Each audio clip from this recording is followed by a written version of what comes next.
Neyanzanya Sebo, amanya ganze Moreen Mulangira, the treasurer of the Professional Boxing Commission, and a former boxer. Ndi mukulembeze ku kakiiko ka Africa akapya akalondeddwa ka Africa Boxing Union, nze Secretary General owa ABU, era ndi ku kakiiko akapya akalondebwa aka World Boxing Council aka Ratings Committee ey'abakyala. Ndi musanyufu okuba nti Uganda Professional Boxing Commission tuyina eddala kwe tutuuse, kubanga kino si kifuna nze ng'omuntu naye tukifuna wamu ng'eggwanga. Mati kiyamba nze kaffe nakituyamba ate nga nze sekinoomu mbadde sobola kutuuka ku buwanguzi buno singa mbadde ntambula nzekka.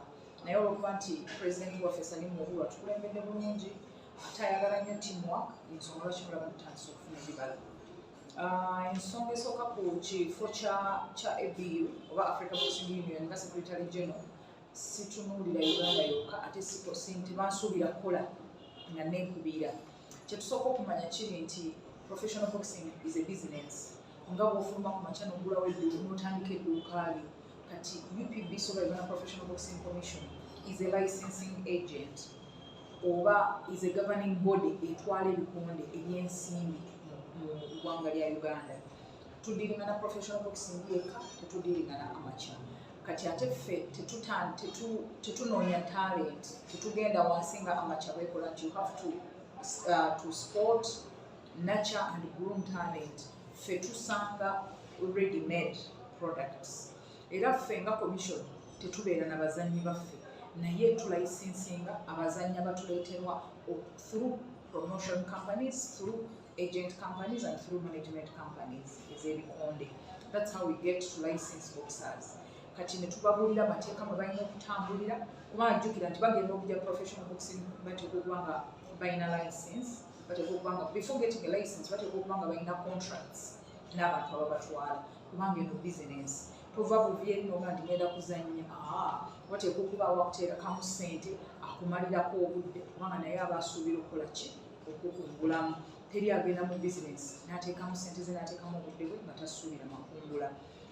N'olwekyo ekifo kino ekya Africa kye bampadde nga Secretary General, fine, ngenda kuyambako okulaba nti tupushinga ababoxers baffe, naye ekisookerwako tewali gwesobola kupushinga ng'ali waka yeebase, nedda. Bateekwa okuba nga nabo bafuddeyo nnyo ne bakola obwabwe. Kati nange bwe nkusanga nga olina w'otuuseeko weetandikira, kubanga mu FBU tutandikira ku ranking aba champions, national and regional champions. National mba njogera ku lemise Uganda champion, national championships ezo nga bw'oli bagamba nti national title eya Uganda, national champion wa Uganda bwe tutandikirako ne tulaba bwe tumuyingiza mu rankings. Jjukira nti waliwo fights abantu bannaffe ze bategeka ng'omuzannyi gw'aleese ali substandard. Tujja genda tutunuulire points. Bwabwe ne bw'onoozannya Moreen nga talina points n'otwala omusa tekirina kye kikwongerako. Sirina bwe ngenda ku ranking nga tolina points. Sirina bwe ngenda ku kuukinga nga tolina points. So n'olw'ensonga eyo nkubiriza bapromota bannaffe. Twabadde ne ttiimu nnene okuva mu world body nga tulina ne ttiimu eyavudde twaweereddwa omukisa nti twafunye abakulu abava mu box rec ne batubuulira lwaki abazannyi baffe abamu tetwalaba. Bazannya fights fine, naye ng'abantu bwe bazannya nabo tebalina points. Nabo banoonya we baratingira nga tewaliiwo. Ensonga lwaki abazannyi baffe tebakola ky'oluusi tembalaba. Naye buli lwe babeera nga balina abantu be bazannye nabo fights nga nnungi ne bawangula titles ezitegerekeka, mubasanga nga mu ratings mwe bali.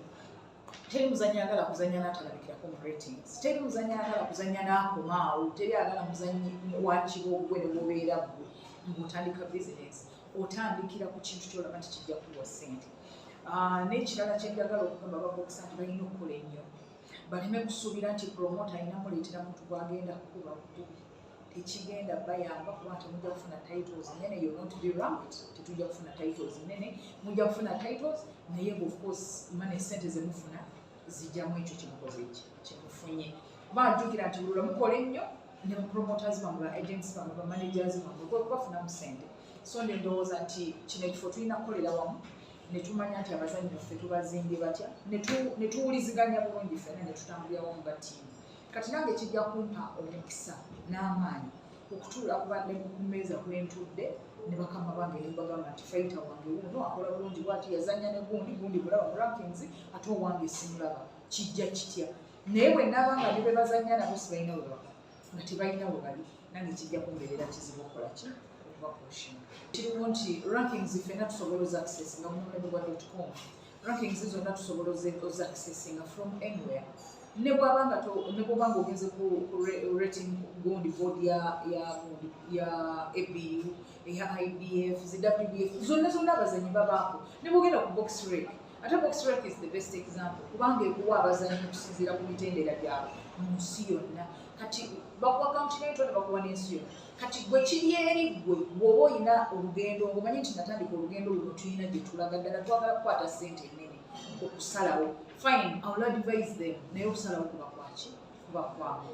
kubanga era tuzze tuba advisinga mu technical committees ezo ze tubeeramu Mr. Ngayi Mr. Makisa tuzze tuba advisinga n'obaga nti bannaye ono omwana gwe muzanyisa fayiti zino tezimugattako mwandibadde mu fayiti zino ey'okusatu oba ey'okuna nga muli ku kino nga tuzaako kino naye gwe bw'oyagala okutegeka obutegesi okujjuza ekisaawe oba okujjuza ekifo w'otadde nga totunuulidde future y'omwana obulamu bw'omwana ne future y'omwana obwegikotoogedde naawe kennyini ojja kutuuka ekiseera nga bantu bwe bayita tebajja nga balaba nti abazanyi ba opponents b'oleetera omuzannyo wo bakibuggwe nze ndowooza tulina kukolera wamu nga Uganda Professional Boxing Commission n'abantu abava wansi wa Uganda Professional Commission that is the promoters the managers, the agents, tunabe butya bwe tusindika abaana baffe okutuuka wali ffenna wetubagane business professional boxing business kati omuntu yenna wajja mu business ng'ali naaga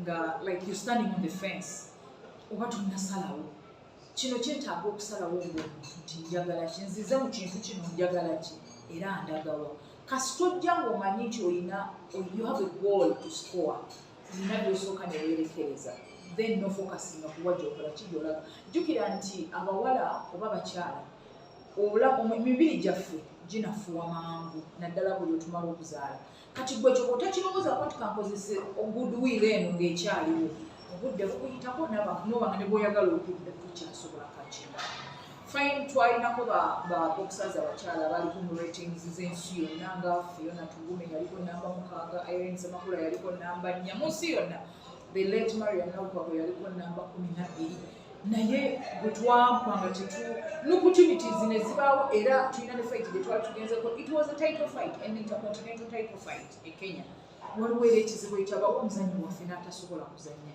so twetaaga okumanya abawala tujja kwongera okwogera nabo naye okusalawo kuba kwabwe waliwo embeera singa babanga balina target you must have a target in life tosobola kubanga olinnye eno n'eri tutegeragana oyina okusalawo fine osobola okuzanya kickboxing ne boxing ng'ozanya kubanga tubagenda biteekawo ku lunaku lweyo naye ekikulu gwayingidde mu kintu kino oyagala ki kubanga kyenjagala obakakasa kiri nti ebikonde by'abakyala bisasula ssente nnyingi ddala omuntu yenna kasita akwata continental title that is African title aba atunuulidde ssente ennene kebe n'abaami kasita okwata continental title mbawa example nga nze body gyenkiikirire ya Africa Boxing Union bw'okwata title ya Africa of course the promoters bajja kugamba nti it is expensive naye kyekigiwa value bw'oli ajja kugamba nti okugitegeka sanction mungi $2,500 teekako $5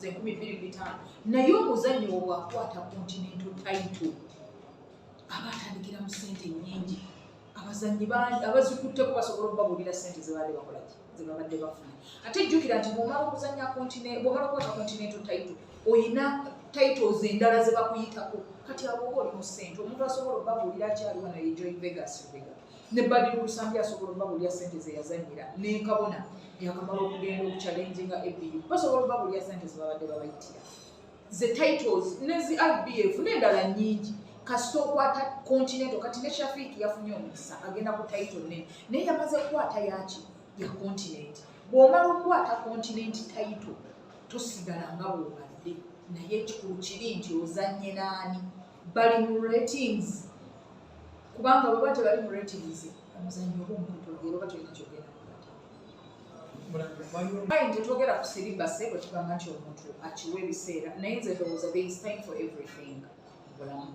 Kati osooka ne weebuuza nti buli lwe oyingira mu kintu otuuka okubeera ne time frame. Wewe schedule.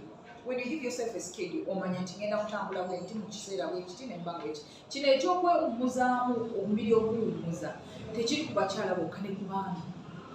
Kubanga omuntu bw'aba yabadde n'omukyala ekiro oba eweek back ng'agenda mu ring ayingira era abamanyi bamanya nti ono yafunye ekizibu. Twali tukirabyeko ebugo ng'omuzanyi fight yasuze oba nga waliwo ebyakyuse ne mumulaba abamanyi bamanya nti ono ayina ensobi gye yakoze kati kino tekiri ku bakyala bokka naye bw'omanya nti nina fight weewo obudde kubanga at least ebiseera ebisinga mumanya 2 months or even 3 months earlier weewo obudde kati tomala okuteeka pen on paper manya nti eno bizinesi bw'oba okubiddwa bw'ofiirwa kuba tebasobola kukuba leero ne kuba fight leero ne bakuba n'enkya ne bakuba nawuli ne bakuba ate era nga kuyita ku fight yemu buli lwe bakuba odropinga mu rankings ne points zikola ki zikendeera. Nze ndowooza twewaako budde weewaamu budde at least emyezi 3 tulina kyoba tusobola na kufa oba osobola n'okumala omwaka nga tufudde si kulya. It is not food. Osooka okukola kwe kwebaza bapromoters bakoze omulimu. Olaba nti activities ze tulina essaawa eno si ze ziri we zaali. Era ekyasinga okutuuza ennyo emabega kuba tulina we twagendera mu covid awo nga tulina abazanyi almost 15 or 20 nga bali mu rankings za Africa nga ne munsi yonna basembedde. Naye ekyatuleetera obuzibu ye covid nti ffe we had no activities e Uganda naye Tanzania Kenya bo nga bazannya mu biseera bya covid. Kati mwe muba temuzannya mujjukire eno bizinesi oli bw'aba ababe bazannya bo tebaagala kumanya world bodies nabo bakola ssente bagenda n'akola ki n'agenda. Gwera tuyinza kugamba nti ate kaakati bo tebaagala kumanya kiringa nga bwe tugamba nti titles ziri expensive fine oli ajja kugamba Moreen fine owolereza abantu mu titles ziri expensive naye abeegendi bazitegeka oba mukiwulira. Kati buli kati ffe abaana abaffe baba balina kufuna ssente ki ntono kubanga naffe bwe tuba tusobodde siyinza munenya bapromota kye tuba tusobodde naye nebaza bapromoters nti bakoze omulimu munene okuyamba abaana bano ba managers ba agents mwebala omulimu gwe mukoze ne companies ezisponsoring eziyambako ku promoters baffe abakulu bonna Genosaret we can never thank you enough. Abantu bonna gavumenti tugyebaza mama Janet tubeebaza kwabo mulimu si mwangu ba promoters tebasobola kuyimirira nga tebayambye. Nenebaza president waffe Salimu Ngulu kubanga omulaba ng'avaayo ng'ayagala n'ateekamu ssente n'asasula ba ring officials n'asasula sanction fees n'olaba nti ayagala kyakola. Kati nze ndowooza nti tulina kusigala nga tutambulira wamu kubanga eno pesi bwe tuba tetugisazeeko the sky can never even be the limit. We are going beyond boundaries. Neyanza nnyo neyanze.